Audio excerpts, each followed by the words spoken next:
Kita ke informasi lain, pemirsa. Kuasa hukum Joko Widodo Yakub Hasibuan mengungkapkan isi pertemuan dua tersangka tudingan ijazah palsu, yakni Egy Sujana dan Damai Hari Lubis dengan Jokowi.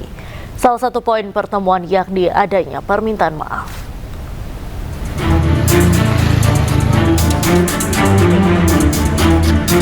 Dua tersangka fitnah ijazah palsu yakni Egy Sujana dan Damai Hari Lubis menemui Presiden ke-7 Republik Indonesia Joko Widodo di Solo, Jawa Tengah. Kuasa hukum Jokowi Yakub Hasibuan mengatakan pertemuan tersebut bersifat kunjungan pribadi atau bertamu. Salah satu poin pertemuan yakni adanya permintaan maaf. Yakub menegaskan secara pribadi Jokowi dikenal sebagai sosok yang terbuka dan pemaaf.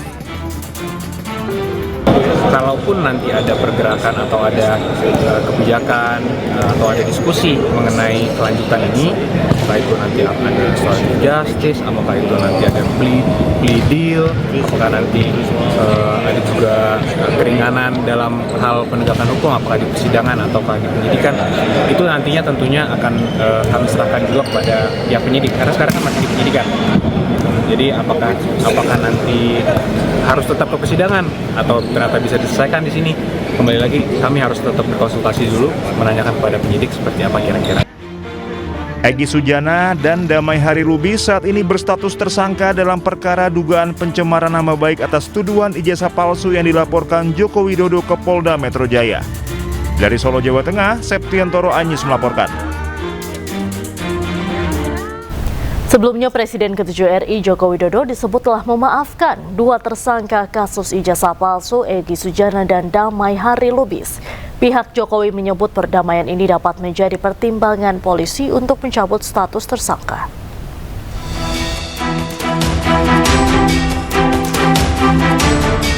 Sekretaris Jenderal Relawan Jokowi atau Rejo, Muhammad Rahmat, menyebut Presiden ke-7 Republik Indonesia memaafkan dua tersangka kasus ijazah Jokowi, Egy Sujana dan Damai Hari Lubis.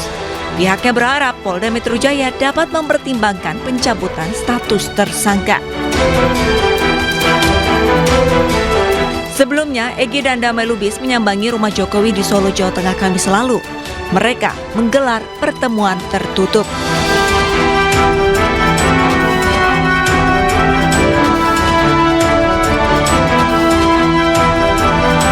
Di buku buat Pak Jokowi ya, Prof. Egy Sujana memberikan hadiah buku untuk Jokowi sebelumnya telah disampaikan melalui Rejo pada 16 Desember 2025. Ini saya tanda tangani untuk saudaraku seiman seislam, Bapak Joko Widodo. Insya Allah beliau itu CBM, cerdas, berani, militan. Dari Rejo mendampingi Bapak Egy Sujana beserta Bapak Hari Damai Lubis dan pengacara Bapak Egy Sujana Ibu Eli Daneti berkunjung ke kediaman Bapak Jokowi, Presiden RI yang ke-7. Alhamdulillah pertemuan berjalan dengan sangat baik. Kami semua disambut dengan sangat baik oleh Bapak Jokowi dan mudah-mudahan pertemuan ini menjadi perekat bagi kesatuan bangsa kita yang akan datang. Adapun dalam kasus ijazah Jokowi, 8 orang ditetapkan sebagai tersangka. Di antaranya Egy Sujana, Damai Hari Lubis, dan pakar telematika Roy Suryo. Kasus berawal dari laporan Jokowi ke Polda Metro Jaya terkait tuduhan ijazah palsu. Dari Solo, Jawa Tengah, Septiantoro Anyis melaporkan. Pemirsa, Ketua Umum Jokman Nusantara Bersatu Andi Azwar menyampaikan pernyataan sikap dari Aliansi Relawan Jokowi soal laporan Partai Demokrat terkait kasus ijazah Jokowi. Dirinya menegaskan pihaknya menolak politik adu domba antara hubungan Presiden ke-6 Susilo Bambang Yudhoyono dan Presiden RI ke-7 Joko Widodo.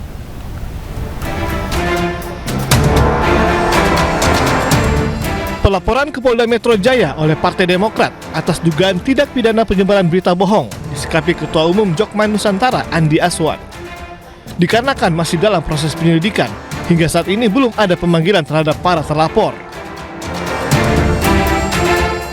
Dirinya menegaskan, pihaknya menolak politik adu domba antara hubungan Presiden ke-6 Susilo Bambang Yudhoyono dan Presiden ke-7 Joko Widodo.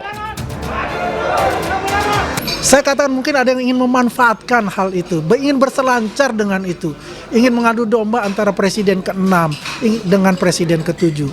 Ini tidak baik ya, untuk demokrasi kita gitu. Dan kita ketahui kan bahwa Pak Jokowi maupun Pak Prabowo, Pak SBY, Presiden ke-6 dan Presiden ke-7 ini mempunyai hubungan yang baik untuk itu. Buktinya apa? Ya Mas Ahaye kan jadi menteri pada saat itu kan, artinya kan step dia pertama sampai sekarang dia jadi Menko untuk itu. Ya, jadi kami berharap bahwasanya ayolah untuk masalah itu sebetulnya LP yang dilakukan oleh Partai Demokrat itu bisa diselesaikan secara kekeluargaan. Kita ketemu ngobrol dengan teman-teman yang di LP kan, ya dengan teman-teman dari YouTuber Nusantara dan sebagainya, ya saya rasa bisa selesai secara kekeluargaan.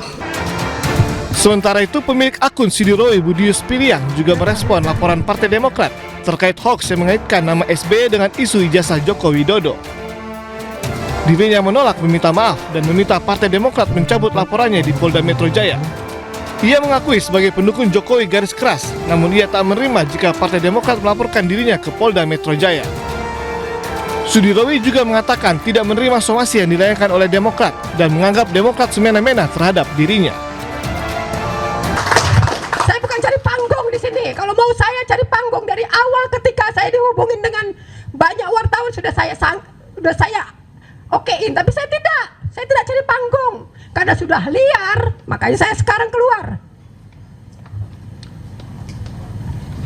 Jangan sementang besar menginjak-injak rakyat, sikit-sikit somasi, somasi kok sikit-sikit. Itu yang nyebut nama jelas itu kenapa nggak disomasi? Hah? Kenapa nggak disomasi? Saya ibu rumah tangga yang disomasi. Sebelumnya, Partai Demokrat melaporkan sejumlah akun media sosial ke Polda Metro Jaya.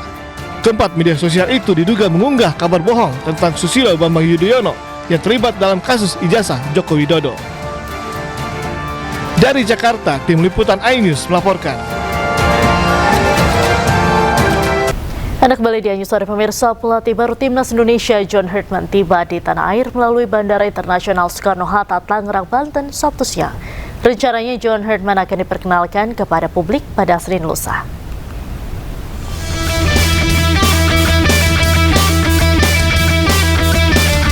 Pelatih anyar Timnas Indonesia John Hartman tiba di tanah air melalui Terminal 3 Bandara Soekarno-Hatta, Tangerang, Banten. John Hartman datang bersama rombongan keluarga pada pukul 13.25 waktu Indonesia Barat. John kemudian langsung bergegas menuju mobil yang telah disiapkan untuk menuju hotel. Rencananya PSSI akan memperkenalkan John Hartman kepada publik sebagai kepala pelatih Timnas Indonesia pada Senin 12 Januari 2026. John Hartman memiliki prestasi impresif di level tim nasional. Juru taktik asal Inggris tersebut telah menorehkan sejumlah prestasi selama karir kepelatihannya. Ia sukses membawa timnas putra dan putri Kanada lolos ke Piala Dunia. Dari Tangerang, Banten, Hasmi Nugara, iNews melaporkan. PSSI resmi menunjuk John Hartman sebagai pelatih Timnas Indonesia. John akan diperkenalkan langsung pada publik sepak bola Indonesia Senin lusa.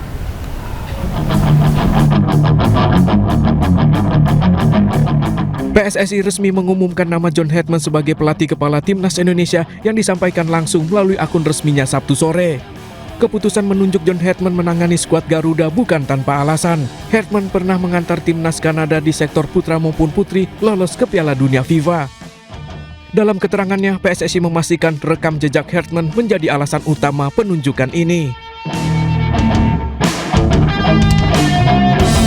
John Hartman pernah melatih timnas putri dan putra Kanada, berhasil membawa timnas putri Kanada tampil di Piala Dunia 2007 dan 2011, serta meraih 2 medali perunggu dalam Olimpiade 2012 dan 2016.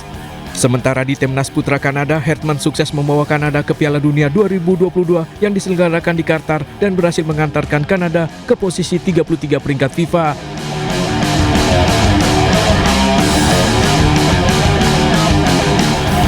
Timnas Indonesia dijadwalkan tampil di FIFA Series pada 23 hingga 31 Maret mendatang, kemudian agenda FIFA Matchday pada Juni, September, Oktober, dan November, serta tampil di Piala AFF 2026 yang akan berlangsung pada 25 Juli mendatang.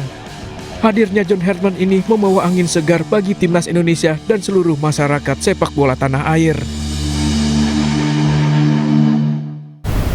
Mantan pelatih Timnas Kanada John Herman merupakan sosok yang mentereng yang masuk dalam radar bursa calon pelatih Timnas Indonesia.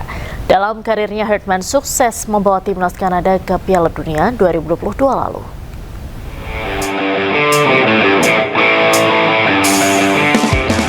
Nama John Herman tampil mentereng sebagai pelatih Timnas sepak bola Kanada. Dengan syarat pengalaman, Herman yang kini menganggur masuk dalam radar PSSI di bursa calon pelatih Timnas Indonesia. Ia merupakan mantan pelatih Timnas Kanada, muncul setelah sejumlah media internasional menyebut Herman telah berkomunikasi langsung dengan pihak PSSI. Herman dikenal sebagai sosok yang berperan besar dalam membangun fondasi sepak bola Kanada, baik di tim putra maupun tim putri. Bersama Timnas Putra Kanada, ia membawa Kanada lolos ke Piala Dunia 2022, sedangkan bersama Timnas Putri Kanada, ia berhasil membawa Kanada lolos ke Piala Dunia Wanita 2015 lalu. Sebelumnya, nama Herman sempat dikaitkan dengan Timnas Jamaika pada tahun ini, meski akhirnya federasi mereka memilih pelatih interim. Meski begitu, Herman menyatakan siap kembali ke level internasional. Keberadaan Herman bersama skuad Garuda diharapkan bisa membawa terbang Timnas Indonesia mulai tahun ini.